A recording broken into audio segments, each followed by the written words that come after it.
नमस्कार साथियों, स्वागत है आपका दृष्टि आईएएस के इन फोकस प्रोग्राम में। मेरा नाम है मनीष। उत्तर अमेरिका के दो महत्वपूर्ण देश संयुक्त राज्य अमेरिका और कनाडा में लिस्टीरिया नामक एक जीवाणु के फैलने से 4 लोगों की मौत हो गई है। ये जीवाणु खास तौर से जानलेवा है गर्भवती महिलाओं, बुजुर्गों और कमजोर प्रतिरक्षा प्रणाली वाले लोगों के लिए। किस प्रकार से ये बैक्टीरिया फैला है और इसके क्या लक्षण हैं, इसके लक्षणों के साथ साथ इसके सावधानी के उपाय क्या हो सकते हैं, इससे बचने के उपाय क्या हो सकते हैं, आज इन फोकस में समझने का प्रयास करेंगे।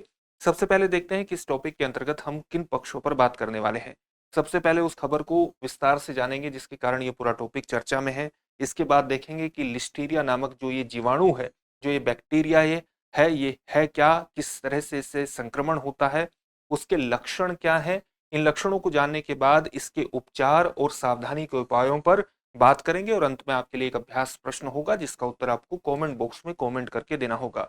ये जो पूरा विषय है यूपीएससी की मुख्य परीक्षा के सामान्य अध्ययन प्रश्न पत्र 3 से जुड़ता है, उसके बीमारी संबंधी खंड से जोड़ करके आप इसे देख सकते हैं। हम आगे बढ़े इससे पहले आप हमारे चैनल को सब्सक्राइब जरूर करिए और बेल आइकन दबाइए ताकि हमारे सभी प्रोग्राम का नोटिफिकेशन आपको मिल सके, इन प्रोग्राम से आप जुड़ सके और इनका लाभ भी उठा सके। इन सभी प्रोग्राम की पीडीएफ फाइल भी आपको उपलब्ध कराई जा रही है। डिस्क्रिप्शन में दिए गए टेलीग्राम लिंक पर जाकर के आप पीडीएफ फाइल डाउनलोड कर सकते हैं। ये पीडीएफ फाइल आपको इनफोकस दृष्टि आईएएस के टेलीग्राम चैनल पर मिलेगी और डिस्क्रिप्शन में लिंक मिल जाएगा।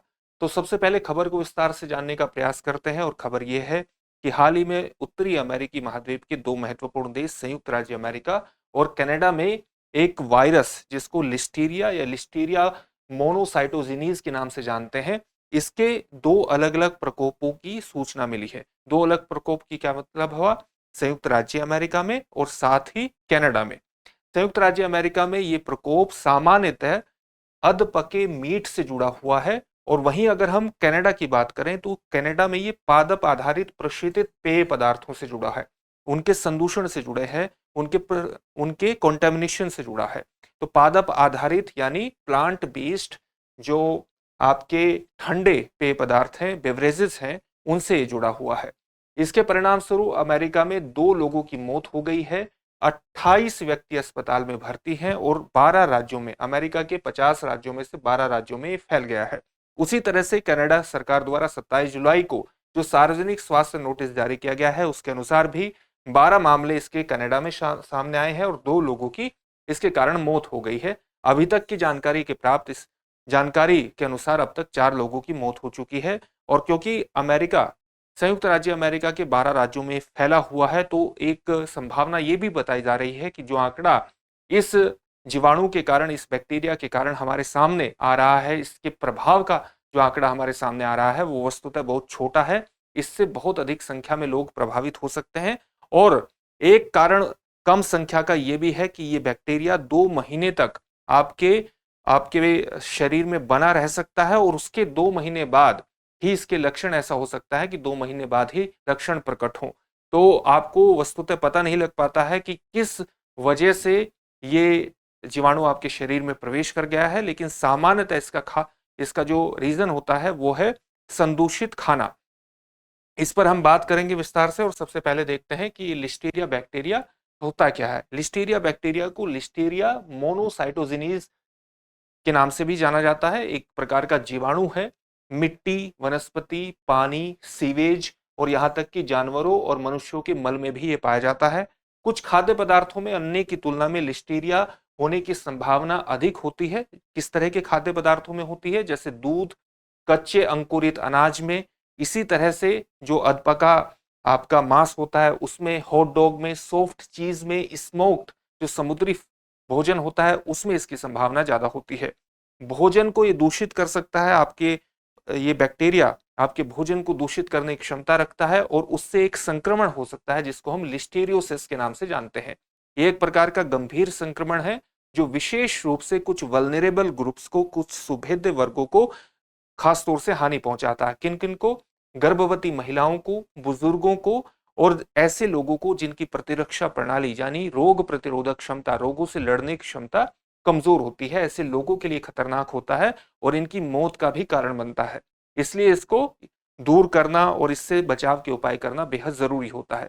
इसके लक्षण क्या है? जैसा कि अभी आपको बताया गया, कि ये बैक्टीरिया ऐसा है कि ये आपके शरीर में 2 महीने तक बना रह सकता है और उसके बाद लक्षण प्रकट हो सकते हैं। सामान्यतः ऐसा भी संभव है कि 10 दिनों में ही इसके लक्षण प्रकट हो जाएं। तो इसके लक्षणों में क्या चीजें शामिल होती हैं? बुखार, तेज सर दर्द, मांसपेशियों में दर्द, ऐंठन, आपके शरीर में ऐंठन भी हो सकती है और साथ ही मतली यानी नोजिया और दस्त, ये सामान्यतः इसके लक्षण है, जिसको हम लिस्टेरियोसिस के नाम से जानते हैं। अब हमने इसके लक्षणों की बात की, अब हम इसके उपचार और इसके संबंध में जिस तरह की हमें सावधानी बरती जानी चाहिए, जो सावधानी अपनाई जानी चाहिए, उस पर बात कर लेते हैं। अगर हम इसके उपचार की बात करें तो संक्रमण की गंभीरता के आधार पर उपचार भी अलग अलग होता है। उपचार भी उसी जिस तरह का संक्रमण होता है उसी आधार पर इसके उपचार को भी शामिल किया जाता है। इसमें एंटीबायोटिक्स भी शामिल हो सकती है। गंभीर मामलों में अस्पताल में भर्ती होना पड़ सकता है। अगर आपके पेट में इसके कारण इन्फेक्शन होता है और डायरिया होता है तो उसी तरह से डायरिया की दवाइयां चलाई जाती है। यानी जिस तरह के लक्षण होते हैं उसी तरह से उपचार भी इसका किया जाता है। अगर इसके संबंध में हम सावधानी के उपायों पर बात करें तो centre for disease control and prevention, जो अमेरिका की एक महत्वपूर्ण संस्था है, रोग प्रतिरोधक क्षमता रोगों को रोकने वाली संस्था है, centre for disease control and prevention, वो कहती है कि इसके उच्च जोखिम वाले समूहों को विशेष तौर से इसके संबंध में सावधान होना चाहिए। और उच्च जोखिम वाले समूह कौन से हैं? गर्भवती महिलाएं, बुजुर्ग, खासतौर से ऐसे बुजुर्ग जो 65 साल से अधिक की उम्र के हैं। अमेरिका में जो मामले हमारे सामने आए हैं उसमें जो एवरेज एज, इससे औसतन आय वाले लोग इससे प्रभावित हुए हैं, वो है 71। यानी 71 एक एवरेज एज रही है जो इस बैक्टीरिया से प्रभावित हुए हैं, जिसका नाम है लिस्टेरिया। तो ऐसे लोगों को, जो उच्च जोखिम वाले लोग हैं, उनको सलाह दी जा रही है कि डेली मीट, सॉफ्ट चीज, डेली मीट ऐसे दुकान होते हैं जहां पर आपको तैयार खाद्य पदार्थ मिलता है जिसमें आपका पका हुआ मांस जैसी चीजें शामिल होते हैं। तो डेली मीट, सॉफ्ट चीज और इसी तरह के खाद्य पदार्थों से बचने की सलाह इसके डॉक्टर द्वारा दी जाती है ताकि इस बैक्टीरिया से बचा जा सके, जब तक कि उन्हें अच्छी तरह से गर्म न कर लिया जाए। यानी अध पका भोजन का सेवन नहीं किया जाना चाहिए, पूरी तरह से पके हुए भोजन का सेवन किया जाना चाहिए। भोजन तैयार करने वाले क्षेत्रों की सैनिटेशन, उच्च स्तर की स्वच्छता भी विशेष रूप से महत्वपूर्ण है। साथ ही अगर लक्षण दिखाई देते हैं तो तुरंत व्यक्तियों को और विशेष तौर से उच्च जोखिम वाले व्यक्तियों को चिकित्सा सहायता दी जानी चाहिए। उन्हें हॉस्पिटलाइज भी करवाने की आवश्यकता पड़ सकती है। गर्भवती महिलाओं को विशेष तौर से इसलिए ध्यान देने की आवश्यकता है क्योंकि ये प्रीमैच्योर बर्थ का भी कारण बन सकता है। प्रीमैच्योर बर्थ का कारण बनने के साथ साथ ये जो शिशु होता है, शिशु के लिए भी खतरनाक साबित हो सकता है। इसलिए गर्भवती महिलाओं को इससे बचाव के निश्चित रूप से उपाय करने की आवश्यकता है। इसके संबंध में एक प्रश्न भी देखेंगे, लेकिन उससे पहले आपके लिए एक सूचना है और सूचना यह है कि दृष्टि आईएएस ने 3 महत्वपूर्ण पहल की है।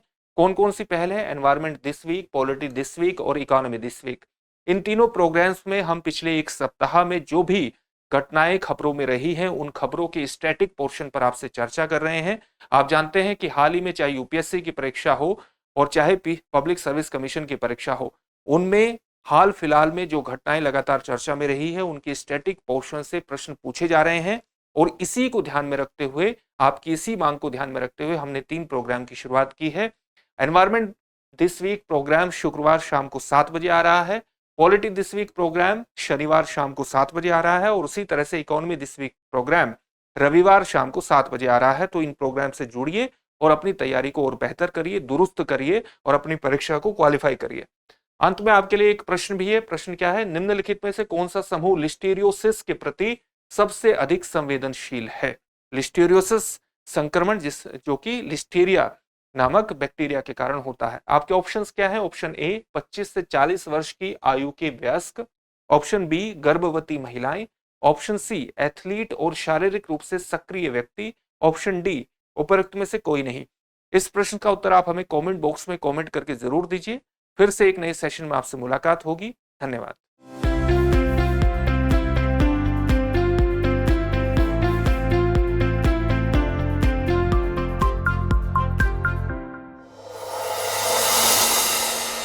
डियर व्यूअर्स, अपने एग्जाम की तैयारी को और बेहतर करने के लिए हमारे चैनल को लाइक, शेयर और सब्सक्राइब करना न भूलें।